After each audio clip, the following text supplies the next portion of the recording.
Hi everybody, it's Ana Maria. I'm here going to be talking to Rashida Bumbray today at Place of the Table. It's a weekly conversation with powerful mama artists. Super excited to have her on. We actually went to Oberlin together and have not talked in many, many years, so it'll be amazing to have her join in. Rashida, I know we didn't have a dress rehearsal, but if you want to just, once you're in, you just request to join, I will bring you in. So we also have a bunch of exciting things happening this week. I'm in the middle of moving, so Stanley is going to be taking over the Dancing Familias class. Hi, I see you. So join in. Rashida just request to be, yeah, there we go. Our company class is going to be with Delphi again, so I hope you all can join us and come dance with us today and get your joy muscle on. Yay! It worked. Hi! Hi, how are you? I'm good. How are you? I'm good. I can't believe I it. haven't seen you in forever. I know. I wish I could hug you. I know. It's so exciting. Oh my goodness. Thank you for inviting me. Of course, of course. It's so funny because I've just been like all these years been wanting to, I keep following everything you're doing and super excited. I keep thinking that we're gonna like see each other sometime, and it's ridiculous. I know, and it hasn't happened, but we're here. We're here. We made it happen. Yes. So I'm just really excited to just, I feel like we're gonna need about 2 or 3 of these to like really truly catch up. Yes. I know. So this happened. But we're in, this what's crazy about this time right now, I just feel like we're able to like have some space to like make these connections that, again, when we've been like go on our regular trajectories over the last few years, that we haven't had a space and time to do. So what this whole series has been. It's been like just being able to stop everything and sit down for an hour and chop it up with some badass mama jamas who I've been wanting to talk to. So I'm excited that you're here, and I'm just gonna go in. So I know we didn't really have like a prep for anything, but this is also the nature of this, like we're all working mothers trying to figure out what we're going to be doing, right? From exactly. Hour to hour, moment to moment. Exactly. So I think, I think what I'd love to do is just start off I could absolutely introduce you, but I always love for people to introduce themselves and how you want to be known in the space. Our community is here with us and is going to be watching and kind of coming in and out, but we're going to put this on our Instagram page so people can watch it if they missed out in it live. And so who are you, Rashida? Like introduce yourself in terms of who you are as an artist, mama, change maker. Yeah, how do you want to be known in this space? Absolutely. So I'm Rashida Bumbray, and I am a curator and choreographer. And I also am the director of culture and art at the Open Society Foundation. So we are a global philanthropy that supports, at least our program supports artists, curators, cultural producers, making work at the intersection of social justice and whatever their creative practice is. So I feel like that is sort of an extension of curatorial work. Yeah. But I'm also, as you said, a working mother and working artist, and always trying to figure out how to really just kind of come into each of those roles with a certain groundedness. Because I don't see them as separate. And so I think that there's a way that we sort of think of all of our myriad identities as somehow in conflict with each other, but I think for me, I try to think of myself as doing one discipline as a way to kind of just be grounded and have an approach to each of those. So sorry about the squeaking. It's just, this house is moving. Yeah. It's all good. So if you saw what's happening all around me, I'm moving tomorrow. So my entire house is in boxes, and there's a lot of chaos all around. So it's all good. So I love that idea that it's so often, and my husband just joined in. J-Lo, do you remember Johnny Big Pants? That's what I'm married to. Oh my goodness. Hi. I have all kinds of Berlin jokes. We could go for days, but but we have this way that I feel like in our, especially in the field of dance, I feel like there's a way that there's an expectation of, you know, producing and functioning at a level that I think is not in alignment with like nourishing your children and raising a family and all of that. And so I know in my own career I've been trying to figure out how to integrate those into being like that. Mothering is a part of my work, right? Like the mother work is part of that. How I'm curious how did mothering, I'm kind of jumping into the mothering first before we talk about the career thing, but I'm kind of interested in this and with you is how did mothering impact or affect kind of like the direction you decided to go or you are going, or impact your work as because how's your daughter? She just turned 9 in at the end of April. And you have one daughter, right? Just one, yes. Yeah. So yeah, I remember because my son is turning 10 in December, so they're about the same age, and I have a 3-year-old. But there is I feel like there's a way that like as they turn around 7, your head is kind of coming above, and you can again. Like how has the mothering impacted your work and the direction that you took your life? Well, at the time that I had my daughter, I was actually working as a curator at the Kitchen in New York. Mm-hmm. And, it's a working theater and exhibition space, and it's a small staff. So we all had keys to the building. We had showtime at 8:00, and I realized quite quickly after my daughter was born and I took her to work in the baby carrier and would be like typing over top that, bedtime was also 8:00. Yeah. And so this actually wasn't going to work out very well. So I just finished up a number of projects with her as an infant, and I always called her the co-curator because she was always with me. I remember there was an exhibition of Simone Lee's work at the Kitchen that I curated, and Zahara was completely a 9-month-old co-curator. Like at the opening, she was like pointing to things for people. Like we did that there, and so I think, at first I thought that it was like some kind of deficit in my parenting, that my child was being dragged around to art events. And I still feel, kind of like, we're always like designing what motherhood is. Yeah. And I think knowing that it's not a clean thing to me is like the most liberating part of it, because I was never one of those, like, my child is in bed at 7 and, so I think that my daughter has always been with me. Yeah. And even now, I mean, I just made a project, for the Armory, which will premiere, the Park Avenue Armory, and it's through my residency at the Met. That will premiere on the 18th of August. And Zahara is totally in the performance. She's in the video. She was in my performance at the Met last summer. And I feel like it's the only way that actually works for me, because then I don't feel like I'm just saying no to her all the time, or like I need this space that she can participate and also learn rules of engagement, and how to be respectful and how to, be expressive, and also learn. So I think that, I've been trying to figure out how to incorporate her more, because for a long time, once she was out of that carrier, it was more of a challenge. And so I was working more freelance, and, I didn't have a full-time job for the first 3 years of her life, just because, as they are a full-time job. And so, my mother always worked. You had a full-time job. I had a full-time job. I did have a full-time job. It was I was non-exempt. Yes. Is that what you call when, like, you don't get paid for overtime? Yes.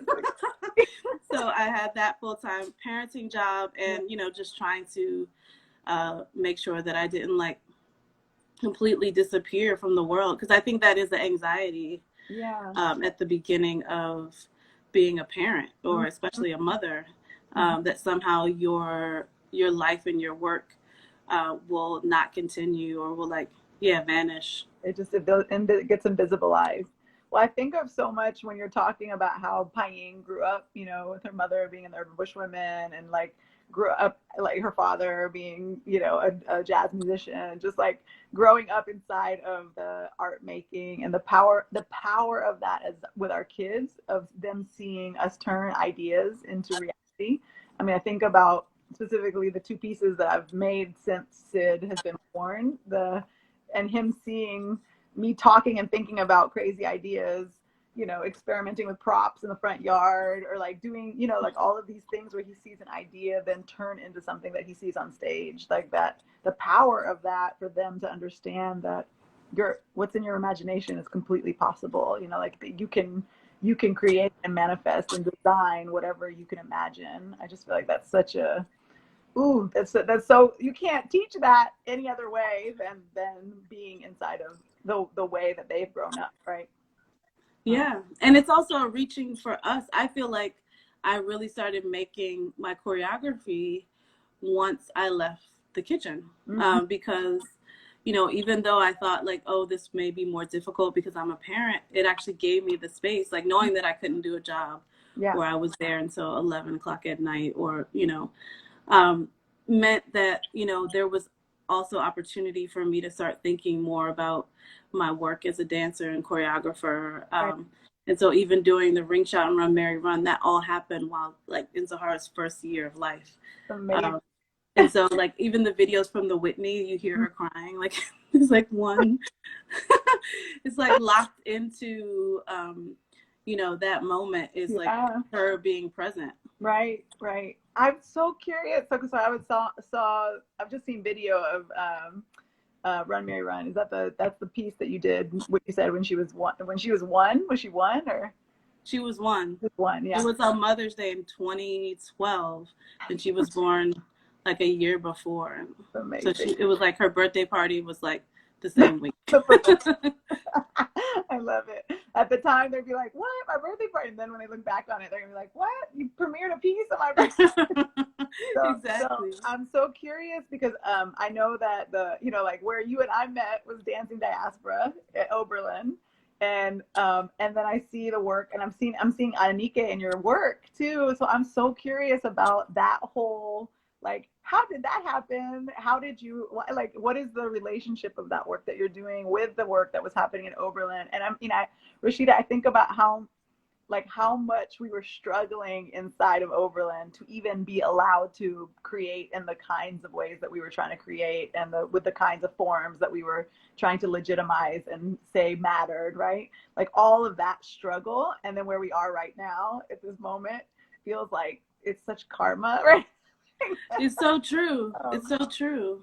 Yeah. I mean, thank you for that question, because I feel like Oberlin was such a formative space, right? Like being able to work with Adenike and actually seeing the kind of really stark like way that certain forms are valued, right, in the academy, and certain forms are diminished. And I think that it actually made us take so seriously that what we were studying had great value, and also you had to kind of be an advocate and an activist to practice those forms, right? Because there wasn't already a kind of, it's at least in the mainstream dance space, or even a downtown kind of contact improv and that kind of space, there wasn't necessarily a respect or, you know, just kind of legitimization of traditional African forms in the diaspora. And so I think for me, that was super grounding, because I was trained as a tap dancer, which I think is a very similar kind of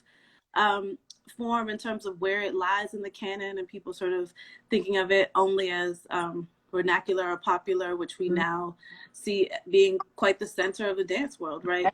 And so I think, I feel like there's a real parallel between the kind of movement that we're seeing around racial justice and the centering of forms that come from the people that experience racial trauma and experience slavery and colonialism. And so I think that a certain kind of pride came from being a part of that company, learning those forms, being in those classes. And the Ring Shout specifically, this Run Mary Run piece, actually came from working with Adenike, came from at least my understanding of it, and also working with Wendell Logan, because I worked in his office because I was a terrible jazz studies student because I couldn't read music and I didn't know the difference between ragtime and stride, and I didn't, so he was like, you need some extra credits. You need to come and organize these VHS tapes. And so I was in Wendell's office. He was like, oh, you're a hoofer. You need to know about the McIntosh County Shouters. Yes. This ring shout group. And so, of course, I watched the video and I spoke to Adenike about it.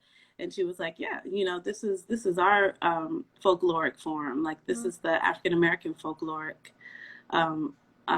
dance and song, And so we started listening to it, and we did actually a piece in West African dance forms in the diaspora to her class that really looked at the funeral tradition. So we looked at really the ring shout as like a mourning ritual, and also how that paralleled with like Manjani or something, like how it paralleled with other forms where there's sort of a structure and then there's a moment of levity or release for an individual soloist.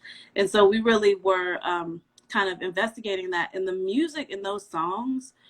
I mean, there were moments where in the dorm we would be singing them in the showers. Like, it just sort of took over, and it was so natural. And to me, I think what I love so much about the ring shout is really just its ability to be both ancient and contemporary, to be kind of a foundational experience of Black music.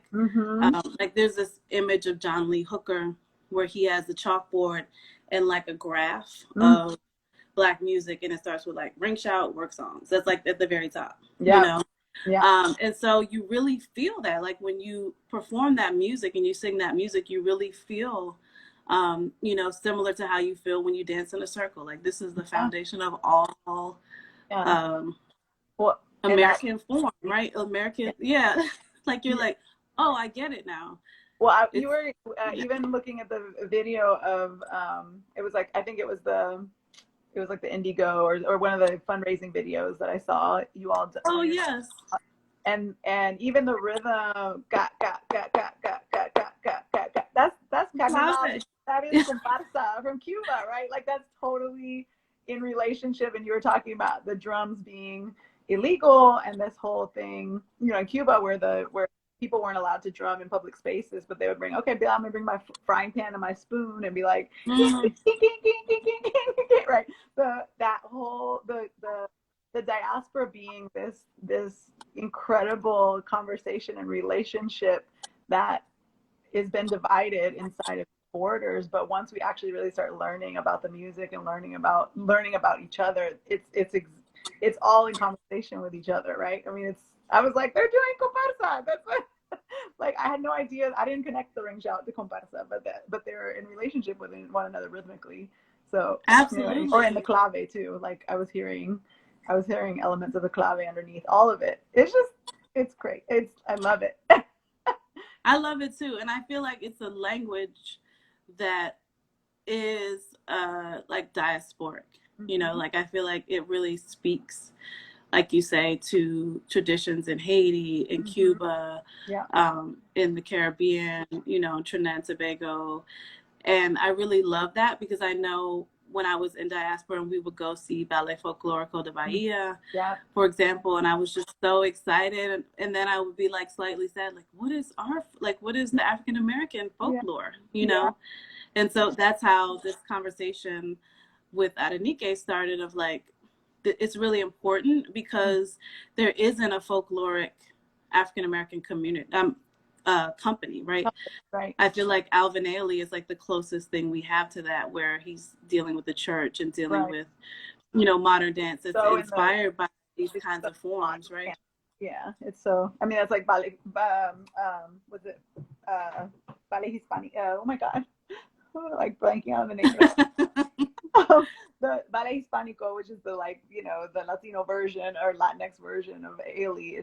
It's still very much in the European canon of movement vocabulary. Yeah.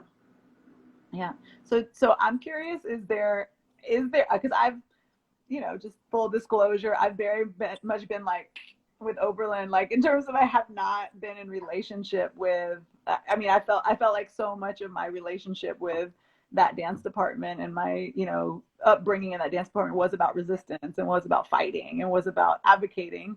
And in some ways I learned to fight, I learned to advocate, I learned to, stand up for myself. And then I left. And so there wasn't this feeling of like, oh, I want to go back, because I felt like I was in such fight all the time while I was there. Yeah. But I'm curious because you were, was it 2 years younger? How was our difference? I think so. I graduated in 2000. So.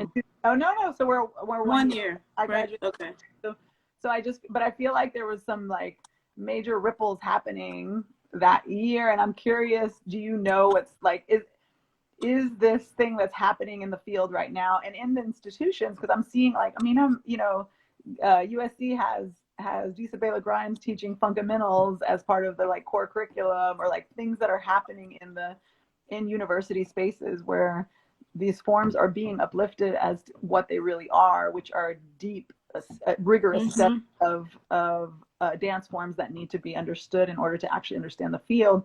Is that happening at Oberlin?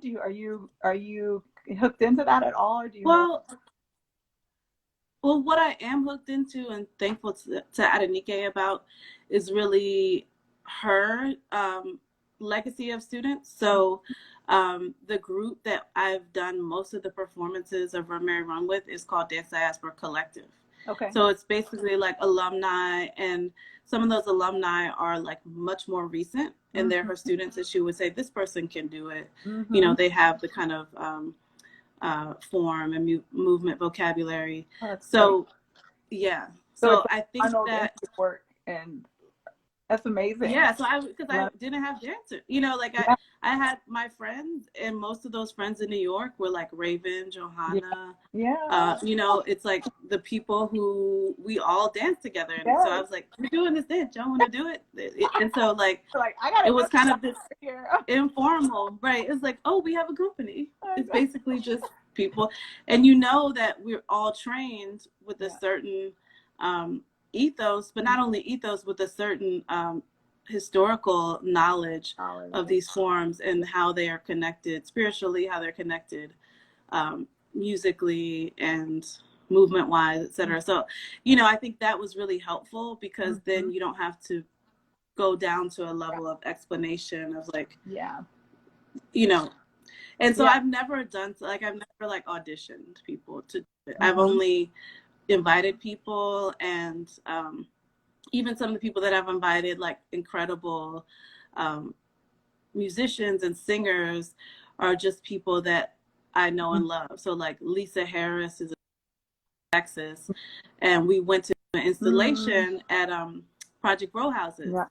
And I was gonna do, and it was right a year after Hurricane Katrina happened, and so many people from New Orleans went to Houston, especially to the 3rd Ward in Houston. And I really wanted to use the ring shout as a healing ritual, which is really what it is, and so we did almost 3 days straight of ring shouts. And I went to an opening, and Lisa was there, and I was like, Lisa, can you come sing with us tomorrow?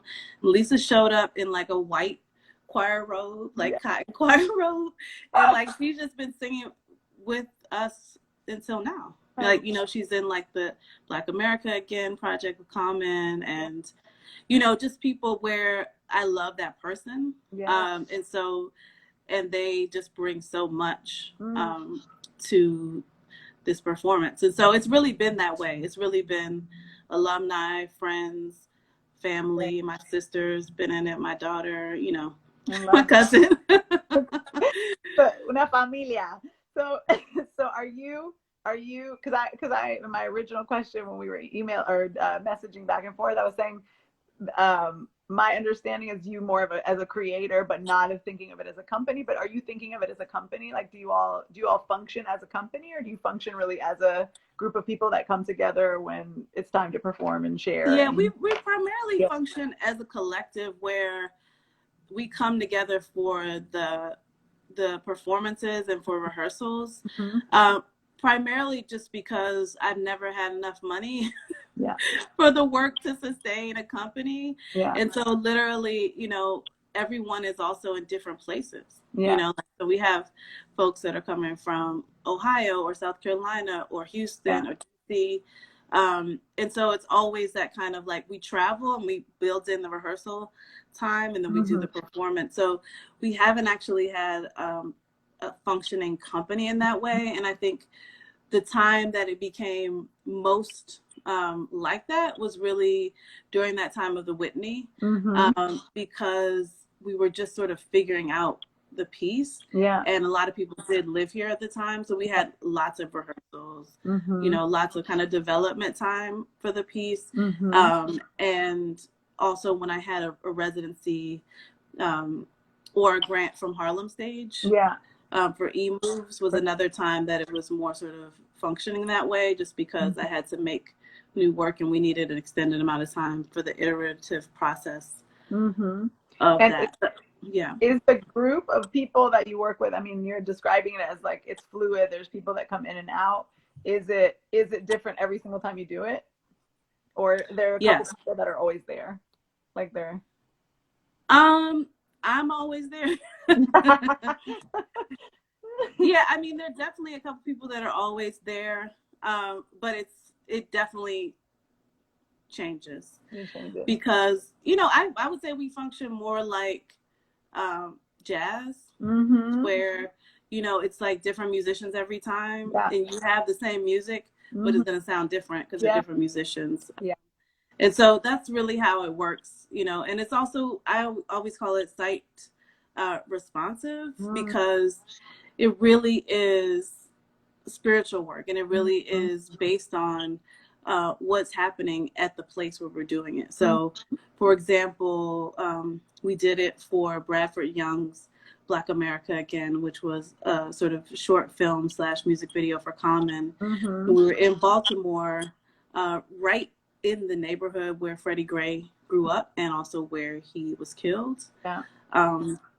And so part of it was really about how do you do, the kind of healing work that we're saying this is, right? Like, so it's like where the rubber meets the road. And then you realize how many layers of trauma exist in our spaces, right? You know, he's not the first person and he's not the last, you know? And so when you enter into that kind of scenario and your tools are dance, right? And your tools are spiritualism and song, you know, I think you really understand why these forms were created by our ancestors, because it was a time not unlike this time. Where they needed this. The practice. I mean, we talk so much in our work about the practice of joy as not only a radical act, but a mechanism for survival and a mechanism for learning to fight inside of the struggles that you're constantly, you know, bombarded with. And just that practice is so critical to not only to our survival, but to our liberation. And I'm curious do you know about, I had her on last week, Shamel Bell. Do you all know each other? I don't, but of course I know Shamel Bell's work. Yay! Okay, so Shamel is one of my loves of my life, but we wound up connecting through an organization, this whole project called We Rise in LA. We took over a bridge together and did this kind of like, you know, dance radical street activism work around healing and connecting community. But there's this 28 days that do you know the 28 days that they're doing for Black liberation right now, that's happening right now? Oh, you need to know this. No. Okay, so you should be a part of this for sure. Like, you need to somehow figure out how to bring in the work that you're doing, because it's functioning very much as like a porous, living, breathing collective. And so there's totally space. You need to come in. But it's a 28 days, a global dance meditation. There's all kinds of different ways to intersect inside of it through both, you know, with kids, with families, with individuals, with dancers, with non-dancers, you know, like all kinds of folks. But it's all for Black liberation, and it's 28 days of nonstop creating, generating, connecting, building power, building love, building, you know, community. And so we'll send you and I don't know if Jessica's on here right now, with Contratiempo, but if anybody knows street dance activism. Thank you much. Saying Bill Power is also involved. Yes, Bill Power is also involved. Okay. So there's so Shamel, it was one of Shamel's visions, but it then became something so much bigger than one person. And so it's happening right now. I think we're in the 9th day right now. So we'll definitely, but you can sign up now and start the day one right now. You know, like it's okay. It's all about vibration. So we would love wherever you come, fine. But I just think there's this resonant thing that's happening right now vibrationally, where so many of the people of us who have been doing this kind of work around both building healing, connecting community, engaging our Afro-diasporic roots inside of that healing and that sort of collective vibration making is just like starting to in a way that feels really beautiful and resonant. And so I think it's not an accident that we're finally getting to talk right now. No, it's not. I thought about that too. I was like, this is so on time. Yes, it's perfect. The timing is perfect. I'm curious also because I'm, so much. It's so funny as a artist who very much. I mean, I feel like I got sucked into the building the company model very much, not on purpose, but very much by accident. The work that came out of my thesis work was called Contratiempo, and we started sharing it and touring it. And then I had a couple of mentor conversations with like Rennie Harris and Jawale from Bushwoman and Linda Udine of Viva Brazil. And all of them were like, you got to be crazy to try to start a company, but you're already kind of doing it. So you might as well just do it. And so then that I kind of feel like I went down that road, not as like, oh, this is what I want to do, but as the work was kind of happening and I was trying to figure out how to build a mechanism to support it. And so that I could keep doing that work.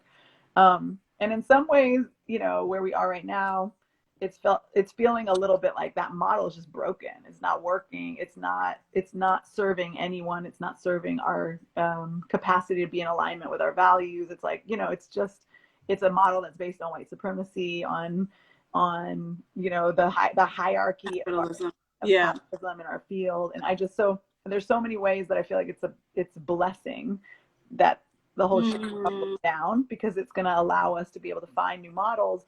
But I also think of like how the work that you were doing as a curator and the work that you were doing that, you're talking about as a funder, in many ways, you're still a curator. You're making culture, right? You're defining the field, you're inviting voices, uplifting voices, like you're curating the future of like you're futuring basically not only our field but our society through the work that you're doing. Does that feel like I'm curious about your Rashida's full self-expression? Like, what is your full self-expression of like who you see yourself being in the world, and like and where are those places that you're feeling, yes, this is it, and places that you're missing or wanting to do more of, or well, I think one of the reasons I said at the top is that I want to think of my groundedness as like one discipline, or my work in the world as one discipline, is because I've often felt a very deep conflict about being an artist, but also being someone who's very committed to really the kind of well-being and the practices of artists and the humanity of artists. And so I've always been really committed to that, and oftentimes to the detriment of my own practice. And so, it's something that I really struggled with. And even when I was at the kitchen, I danced with Camille Brown in a piece, and I didn't tell anyone. I was like, I just didn't want to look like there was any kind of conflict of interest, or that I wasn't serious as a curator, or that I was going to curate myself into things, or so I always drew a very intense line, because I just thought that it was inappropriate, to be a curator and also an artist.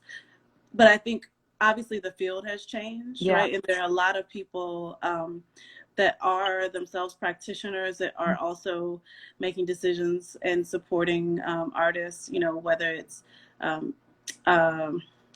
Elizabeth Alexander, for example, right? Or why am I blanking on his name? At Aspen and Juilliard, Damien. So, just really thinking about like the role of the practitioner in this kind of space, and how I think it really changes so much, right? Because it's not only just your experience of working with artists, but it's also your experience as being an artist, right? And how you're treated, right? And how people make space for you, and how people ask you to do something but don't consider what the burden of that is, for example. And so I think that I really try to hold that in the way that I work with artists, in the way that I work with my team to design programs for artists and support for artists, and also support for arts organizations, which I've worked in many of, you know, and just, you know, how extractive these models are set up to be, and how can we really flip that and undo that, so that, you know, we're able to have the kind of work in society that we know artists really do, without asking them to be a martyr, you know, without it being something where you feel like it's your worst nightmare if your child tells you they want to be an artist, and you're like, you know. And so just really trying to create some kind of sustainability for people and organizations, so that our you know, our fields can really flourish in a way that is not kind of like as piecemeal as it has been in the past, or as like full of martyrdom as it has been. So I'm really trying to think about these as one kind of I mean, obviously I approach them in different ways, and I need different skill sets and different language and, you know, different everything. But at the same time, they inform each other so deeply. I mean, I'm seeing people on the conversation talk about the same thing as being a scholar and an artist, right? Like, and you had all these people throughout history who have like written about artistic practice and art making from a perspective of, you know, for the outside, and the depth of when you can really speak to. I mean, I think about Liz Lerman writing the book Hiking the Horizontal. She's writing about the field from inside the field, and the value of that is so deeply felt by someone who's creating, because it's not theorized, it's felt. I mean, you think about Catherine Dunham too, talking about participant observer, right? That she was like such a pioneer because she went into spaces and was not like, I'm not going to sit back and watch and write, but I'm going to practice Vodun and see what it feels like on my own body, and then be able to understand and be able to talk about it. And so, I think in many ways what I hear you saying is that linking, you know, is that the bridging of those worlds, not compartmentalizing. And again, yes. Oh, go ahead. And I knew that I was like in the right place at Open Society Foundations when the first trip that myself and my colleague took when we started the Arts Exchange, which was like the initial initiative that I came to run. We went to Haiti as our first trip because there's a foundation in Haiti. And they took us right to Martissant Park, which is a land that Catherine Dunham owned, and also Lorraine Mangones, who's the head of Focal, her father, who was an architect and a sculptor. They own this land, and they both, you know, that land is dedicated now to the first public park in Haiti. And there's actually the maypole where Catherine Dunham did so many rituals and dances. I'm sure you've seen that footage where they go in and out to that pole. They took me straight to that pole, and I was like, this is my job. This is where I'm supposed to be. Because of course, you know, these are our teachers. Like Adenike is in that lineage with Miss Christian and Catherine Dunham. And so, and of course, Zora Neale Hurston, you know, and I'm going to actually do a lecture on Friday on Camille Brown's page about this, about this idea of work songs, right? And folk songs and spirituals, and sort of the role that they play in movement, and how it's not disconnected. And thinking about someone like Zora Neale Hurston, who her technique, also participant observer, was like, I'm going to sing this song back to the people that are teaching me until they say yes, until they say that's it. And so I think there's something really important about that I also try to hold on to. Is like, how do I keep like iterating on something until like the artists that we're making it for say, yes, that's it, you know, or like the organizations feel that the support.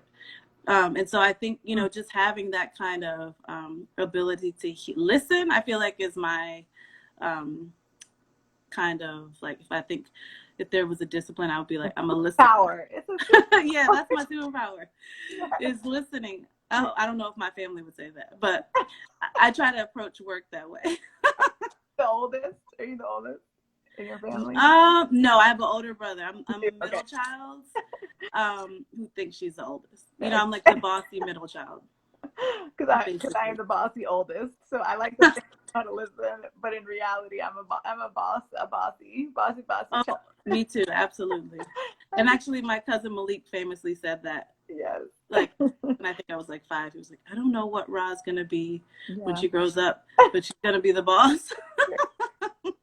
Well, I love this idea also of listening, of listening being the central, you know, just the central tenet to like making and creating. And we've been talking a lot inside of Contratiempo too about just how fast we've been moving all the time, and that like this moment in time has allowed us to stop and slow down and realize that like so much of what we need to be doing is moving at in the speed of community versus moving at the speed of, you know, accomplishment or right or like, you know, reaching landmarks, or I mean, yes, and they've come from, you know, so much of it's come from a place of like, again, wanting to amplify these voices, wanting to change the field, wanting to completely and totally crack things open.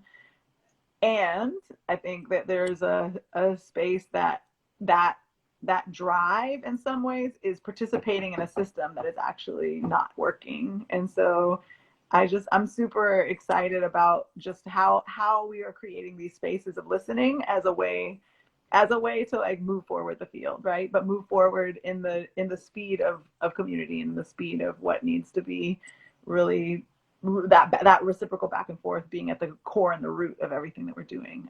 I love that. So I think I'm a tap dancer, mm-hmm. and my strength as a tap dancer is not like velocity. I mean, I do tap fast, but it's not the kind of performative part of it. It's the listening part. You know, like I feel like I am a hoofer because I listen, and I listen to a lot of music, and I listen to other dancers, and I listen, and I feel like that's the only thing that allowed me to do it. And so that's how I really developed, you know, my ear is with music and tap dance. And I think it is applicable to life and applicable to, you know, working with artists, being an artist, being a parent. Although my daughter would probably tell me that I don't listen. I know. You weren't listening when I said, you know, this one thing. That's right. Exactly. I'm like, so I'm sure I can approve. Exactly what you want to do. That does not mean I don't hear you. I hear you. No, that's true, right? That's also true. Can't do what you're asking me to do. Hearing doesn't mean that everything is a yes. It's like, oh those 9-year-olds will get you. I know, they're like so much. I always am like, you're too much smarter than me. I know. You're too fast. I can't keep up. There are times where I'm like, okay, I have taught you to be a master negotiator, and now you are negotiating me out of my negotiating. Like, I don't even know how to negotiate. It's good though. It'll serve them well later. Exactly. It makes me a little harder, but it's fine. It'll be good in the long run. So I'm curious. I'm the other things I'm curious. I want to make sure that I give space for you to talk about is what you're working on now. I heard you say in the beginning you were something that you're actually putting on August 18th at the Armory. Is that what you said? Yes. So there is the Park Avenue Armory is doing a whole season around 100 Women, 100 Years, and is celebrating 100 years of suffrage. And so there's 100 women artists, I think all New York based, that were commissioned by different arts organizations within New York. So I was actually commissioned by the Metropolitan Museum of Art, and I'm a artist in residence there. And so to make a work, and I was going to do a performance in May. They really looked at Kamal Brathwaite, who's another one of my great teachers. You know, he was one of the incredible Caribbean writers and theorists, poets, academics, and he taught at NYU for many years, and I got to study with him. And he taught a course called Magical Realism. It was MR, and each one of those courses was a different kind of like regional or geographic thematic kind of focus. So the very first one that I took was called Magical Realism,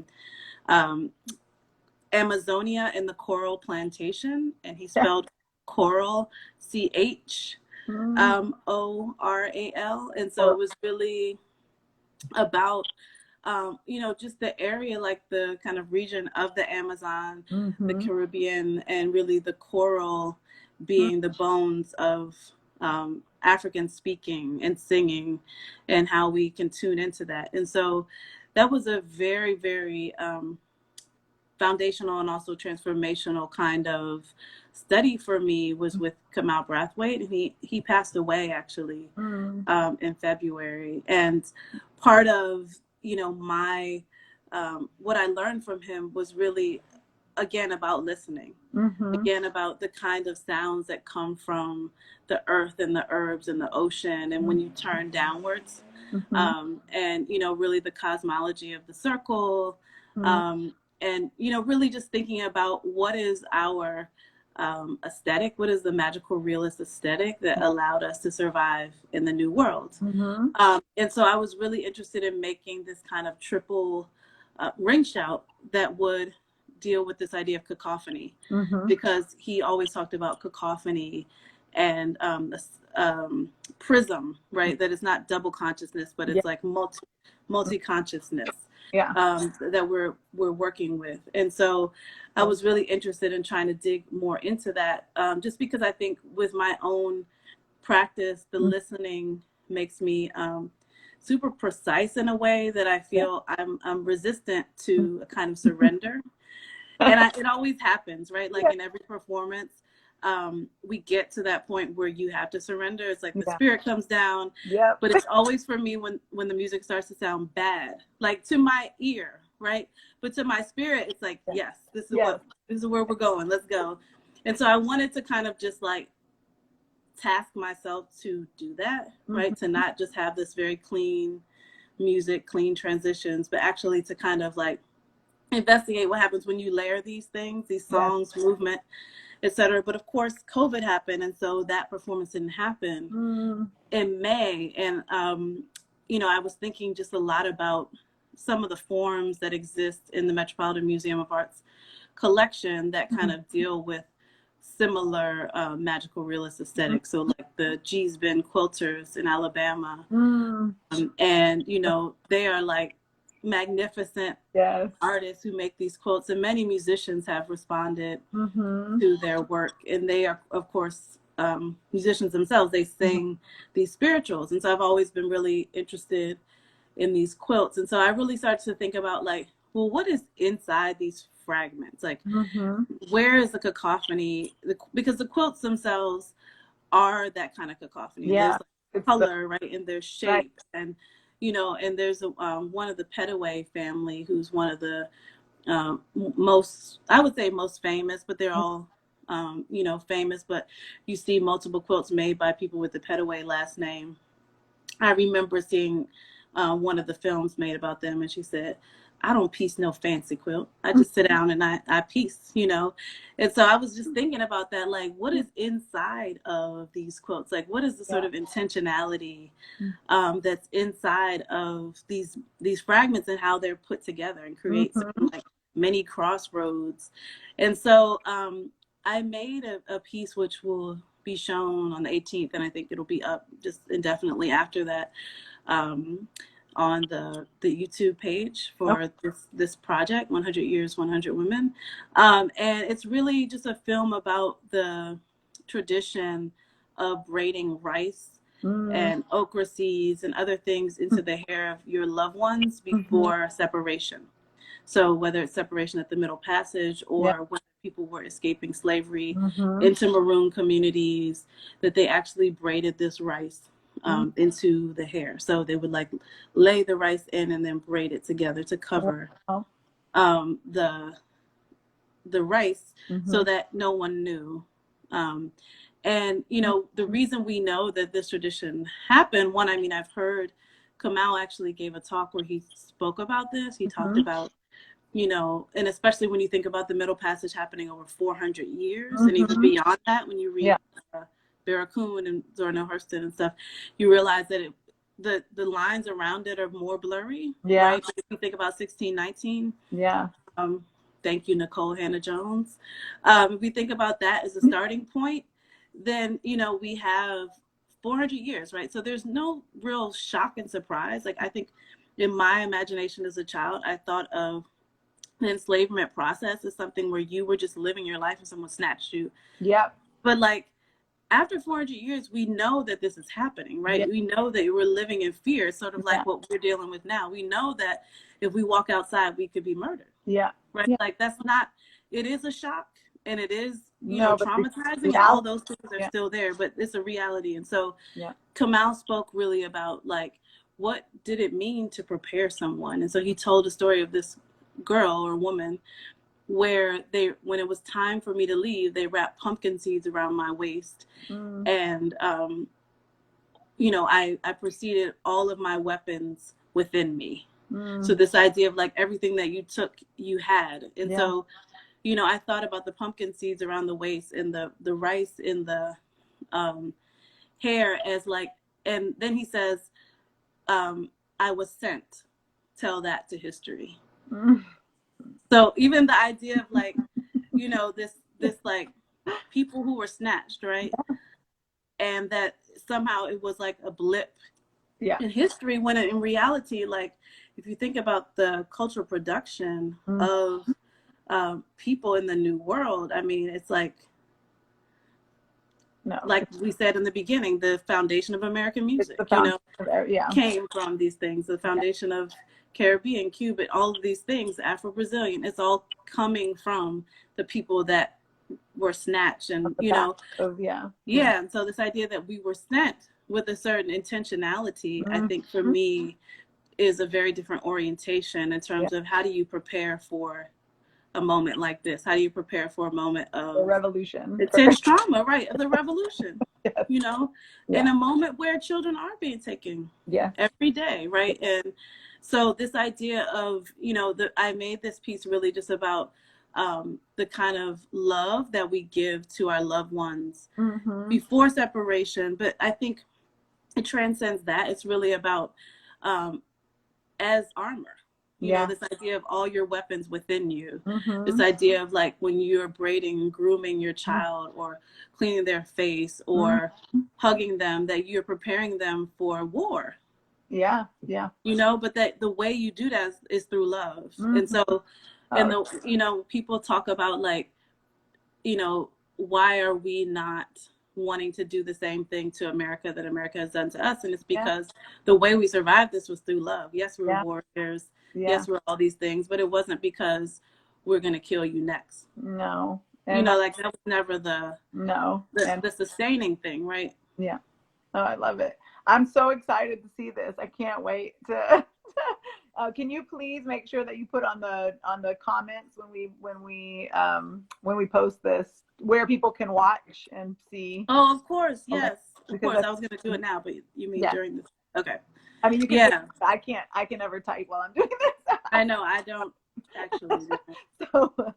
So I'm so excited. I'm just so excited to be back in touch with you, and likewise. Yeah, it's so incredible to hear about what you're doing, and you know, I'm just especially right at this moment right now, this idea of, like, how is this shifting and changing, and